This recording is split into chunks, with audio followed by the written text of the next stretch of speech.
कहीं पर भी बहुत अच्छा फीडबैक नहीं दिख रहा है। देखिए, मैं इससे बिल्कुल इनकार नहीं करता हूँ कि राम का, मंदिर का और इसका उसका नाम का लाभ नहीं मिलेगा, बिल्कुल मिलेगा। लेकिन वो जो सोचते थे कि इन सब नामों से, धर्म के नाम पे, नफ़रत के नाम पे, वो उतना एक तरफ़ा पा जाएँगे, मुझे इसकी उम्मीद नहीं है। मुझे पूरी तरीके से अब ये लगने लगा है कि अब जनता में इस बात को लेकर के बहुत चर्चाएँ हैं। इस बात को लेके है कि किस तरीके से उनको मूर्ख बना करके और उनका मानसिक रूप से जो है दोहन करके और ये सत्ता चल रही है। नरेंद्र मोदी उनको सिर्फ़ मूर्ख बनाते हैं, देने के नाम पे 5 किलो अनाज का भिखारी बना के खड़ा कर देते हैं। इसके अलावा उनसे सिर्फ़ छीना ही जाता है। कहीं उनसे घर छीने जा रहे हैं, कहीं उनसे ज़मीनें छीनी जा रहे हैं, कहीं कुछ किया जा रहा है।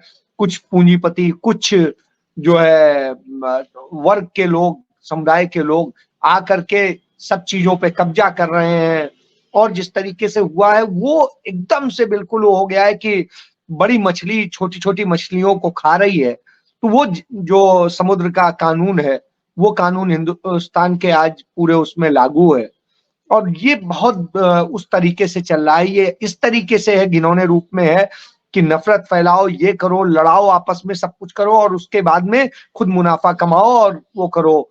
तो ये सब धंधा इस बात को लेकर के और जिस तरीके से लिस्ट आ रही है और आ रहा है, ये इसी बात को दर्शाता है कि भारतीय जनता पार्टी किसी नए प्रयोग को करने की स्थिति में नहीं है। वो वही लचर तरीके से आ जाती है और उसके पास में कुछ ऐसा नहीं दिखाई देता है, जिसे कहा जाए कि एक मॉडल के रूप में वो दिखा सकें और कह सकें कि हाँ, हमने एक आदर्श व्यवस्था स्थापित करने की कोशिश की है।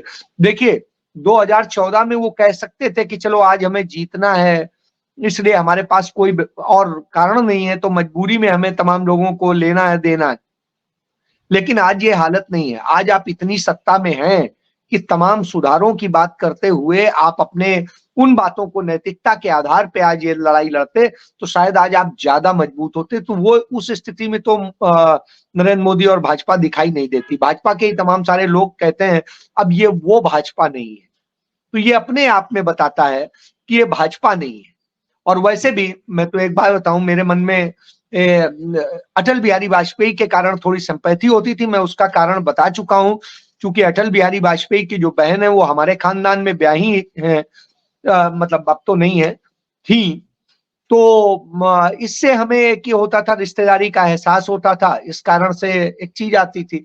लेकिन आज की डेट में हमें कोई सिम्पैथी नहीं है इस बात की कि वो हो, तो आज तो हमें लगता है कि इससे ज़्यादा बुरा और कुछ हो नहीं सकता है। बच्चों के भविष्य बर्बाद हो रहे हैं, दूसरी और चीज़ें हैं, आने वाले बच्चों के लिए रोज़गार नहीं है, भुखमरा बना देने की, ये सब चीज़ें सामने खड़ी हैं। ऐसे में ये कहानियाँ सुनने के लिए अब हम नहीं हुए हैं कि मन की बातें सुनें। मन की बातें जिन्हें सुनानी उन्हें सुनाइए। जिस आदमी ने खुद ज़िंदगी में परीक्षा नहीं दी, वो परीक्षा पर चर्चा करता है।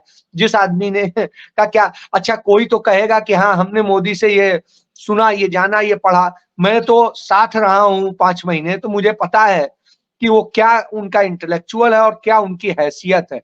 मेरे सामने आके एक बार नहीं कह सकते हैं कि मैं चरित्रवान हूँ, मेरे से एक बार नहीं कह सकते हैं कि मैं तपस्वी हूँ, मेरे सामने एक बार नहीं कह सकते हैं कि मैं बेईमान नहीं हूँ, भ्रष्ट नहीं हूँ। मेरे सामने आ जाएँ तो मैं बताऊँ और मुँह पे ना कहूँ, तो मैं अपने बाप की औलाद नहीं। तो इससे बड़ी और बात नहीं कहता हूँ। मैं ये इसलिए कहता हूँ क्योंकि मेरे सामने क्या कहेंगे, मैंने उनके हर रूप देखे हैं। मैं एक-एक नाम सामने बता दूँगा, सबके सामने बता दूँगा और आज भी बताने की हैसियत रखता हूँ, लेकिन किसी महिला की इज़्ज़त मायने रखती है, इसलिए नहीं बताता हूँ। तो सब कुछ मुझे पता है।